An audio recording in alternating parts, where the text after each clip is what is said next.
Okay, this is my third attempt to make this video. I accidentally messed up. I had gotten almost like I got halfway through this story that I'm wanting to share with you guys, and somebody text me. It popped down in my notifications. I was trying to swoop it back up to just get it out of my view, and completely. Instead, I touched the message and it opened that up, thus for turning the camera off. Ugh. So, but I mean, if that's the only thing I've got to worry about in life, that's really not a bad thing to have going on. There's plenty of other crap that could be going wrong. So I'm trying to think, what did I say in the other video before I got to telling about my story here? So I guess if you have watched any of my videos, if this ain't the first video you've watched and you kind of like what I do, but you haven't subscribed to the channel yet, would you please consider subscribing? And if you are a subscriber watching this video right now, it's the time to hit the like button, right as I'm telling you. Then you can't say you forgot. And I go through phases where sometimes I'm saying this pretty regular on videos, and sometimes I just don't care to say it. I'd rather not be saying that all the time and feel like I'm pushing something, but I am. I'm kind of, if you think you get something out of what I share in my videos, whether it be my books I'm reading from and stuff, or when I do get the motivation to do action figure type stuff, or pop culture related, like reviews of comics and stuff, which I haven't done in a long time. If you like any of what I'm doing and it is resonating with you, then consider sharing it to your social media also, wherever you're at. The more that it's shared, the more likes that the videos get and all that. And if you do subscribe, it pushes my videos out to people that haven't already subscribed or may not be seeing anything about my channel. As it grows, it'll go out to more people. So, that being said, this is going to be a story time video. And my hopes moving forward is to get in a routine of where maybe at least once a week I do a video like this. We won't know until I get my internet situation back the way it was, where during my day I can make a video and upload it here from the trailer or wherever I'm at. Like I've got to get a good plan. I need good data. Of course, I'm on a fixed income, so it's like, I got to figure out who I'm going with for a phone and all that kind of dumb stuff. And do I want to possibly maybe just get Wi-Fi here at the house trailer? I don't really think it's necessary yet. If I can just have unlimited data, that'll be fine. Once I have a laptop, a better way of making better videos and longer form stuff and all of that, then I definitely want to have my own Wi-Fi. But I don't know. I'll figure that out next week, and I'm taking my time here telling you the story. So here, the story is about when I was, earlier this morning I remembered that I technically was not 4 years old yet. On this particular Christmas, I would have been 3, but my birthday falls on December 30th. So that means 5 days after this memory of waking up on Christmas Day to see what I thought, Santa Claus brought me, I would have been turning 4. So it's kind of around the same, but it's not, because it was sometime from after I turned 4 to the next birthday that Mom divorced Dad and we moved out and all that. So here we go. So that particular Christmas, Mom and Dad were still married. We were living at the old house before Mom moved out, and before that old house burned down, which didn't burn down for a few years until after we had moved out and had our own place with Mom and my sister Lori. My brother was still alive at the time and everything. But as you know, a lot of kids, especially at 3, 4 years old, you're excited. And as far as I know, most kids that I know generally like to get up. They wake up early on Christmas, and whether anybody else is up or not, they're going to be, unless they got parents that's like, "No, you ain't doing nothing until everybody's up." But but fortunately, it wasn't like that with me and most of my friends. So I got up that morning and man, went into the living room where the Christmas tree was and stuff, and you know, um, I got this. I'd say it was. I've never looked up and saw how tall it really was, um, but I got a Godzilla that was probably. I'd say that Godzilla was 24 inches tall, so that's 2 feet. It almost like me as an adult, the Godzilla would almost probably come to my knee.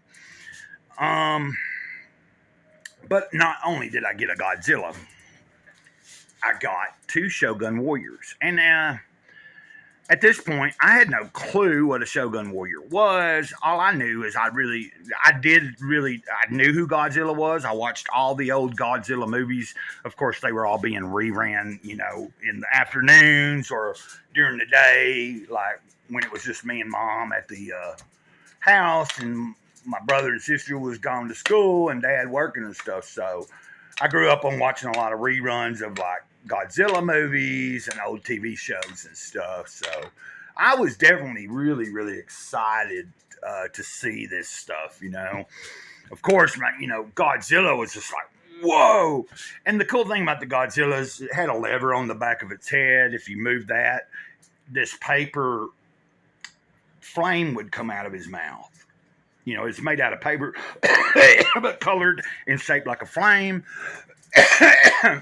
Now, the only weird thing was that the same company, that made the two Shogun Warriors, because the two Shogun Warriors that I got were also probably 2 feet tall. And they had a button on one of their arms each that you could push, and it'd shoot their fists would shoot off. Well, Godzilla, I don't remember which side it was, right or left, it doesn't matter, but one of his hands, you could do the same. And that was always kind of weird to me. For the most part, when I played with Godzilla, I tried to keep the hand intact and make it like the real Godzilla, the Godzilla from the movies, because I have never seen a Godzilla movie, where he was able to shoot his hand off of his body, unless it was maybe, I don't even know if a Mecha Godzilla could do that. But my point being is, this was a really groovy man. This is a really significant memory for me because, mom divorced dad, like I said, after this Christmas. So it was in that next year that we would be moving out and everything before the next Christmas came. And I remember also that I had that in the living room. There was also a really cool racetrack. It was like, I don't know if it was Matchbox or it was Hot Wheels or whatever. But needless to say, I really just, I liked it. I appreciated it. But man, the thing that really was just the bomb about Christmas was those three big figures. A Godzilla, two big ass robots, you know what I'm saying? And so, I over the past few days, I've not been able to upload videos quite as quickly and often as I want to. I mean, I could have been uploading something this week, but that would have meant me walking too harder, and I'm trying to nurse it. I do have a sore on one of my toes, not the toe that I was dealing with last year, but if possible, I don't want it to get any worse. I'd like it to heal and be able to move on throughout my life without having to necessarily have a doctor look at it. So it's not so bad that it needs to be looked at yet. But I know that if I took off walking that far, which is really not that far, but it's far enough that walking that walk, and then if I didn't get a ride back and had to walk all the way back, I'd probably where that so I'd probably make that sore a little worse than it already is, and it's not that bad. So that's one of the reasons. Now, of course, I am using my neighbor Betty's hotspot, and I will be going over there to upload my first video here shortly. But this is a story time video, and I'm looking at the time. I'm trying to wrap it up, but let's not worry about that. The reason I shared that particular story about Christmas is this. It had to have been within that next year after I've done turned 4. Because, so what Christmas comes, I get that awesome Christmas going on. 5 days later, I turn 4 years old. Sometime in the next, when it turns a new year, at some point, Mom has filed for divorce and we're moving out into our first apartment that Mom got, So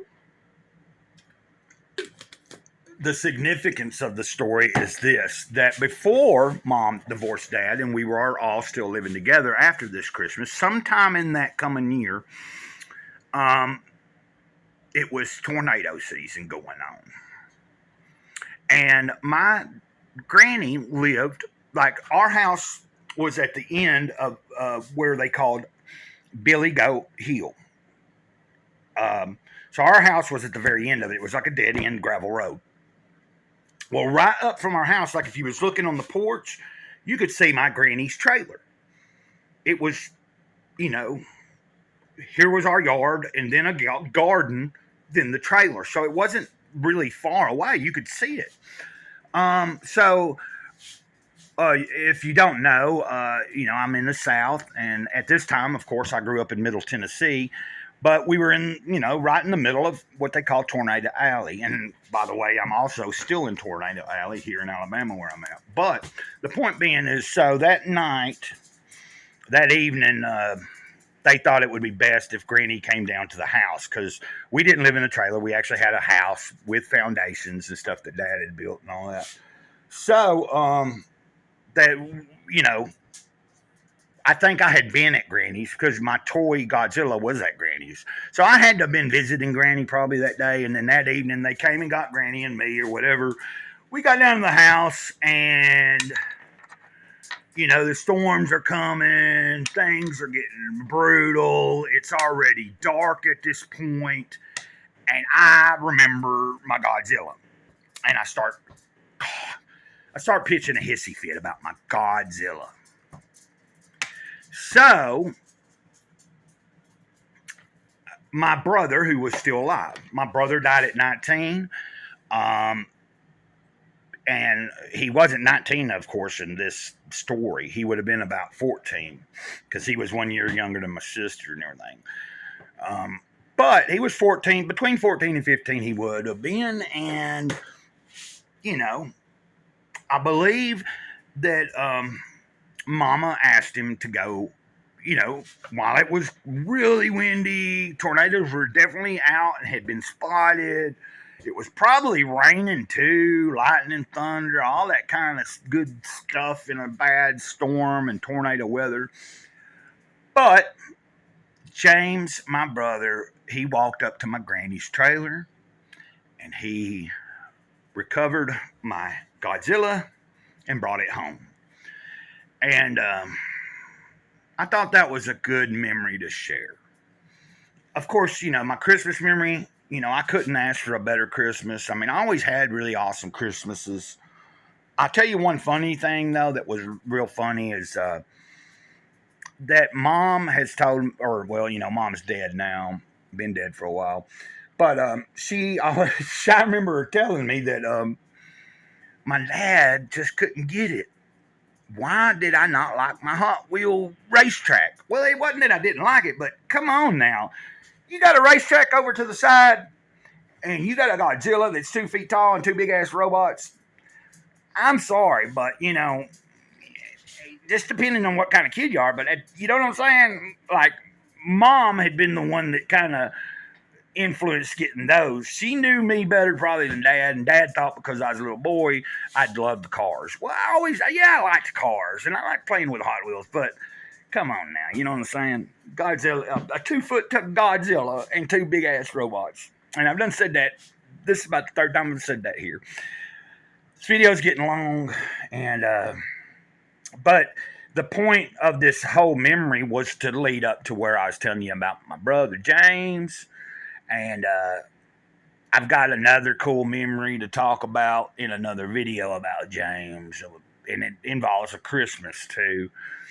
But I will share that later. It'll be a little bit that particular story time video won't be not. It'll be a positive video, but it also will be a little bit downer just because it's going to be talking about the Christmas after James died. But it's got a good. That part is bad, but when you hear the story, whenever I get the video going, you'll understand. And I'm going to try my best today to get some kind of motivation to set up. I've done started cleaning off this little table, and I am going to try to set me up a little scenario with some action figures and take some pictures today and share it on Instagram.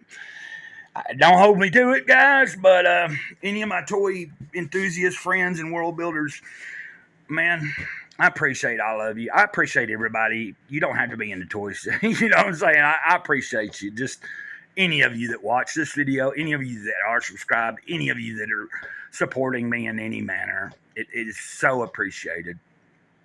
And I'm glad to be able to share a good memory with you. And I'm looking forward to maybe getting more out there.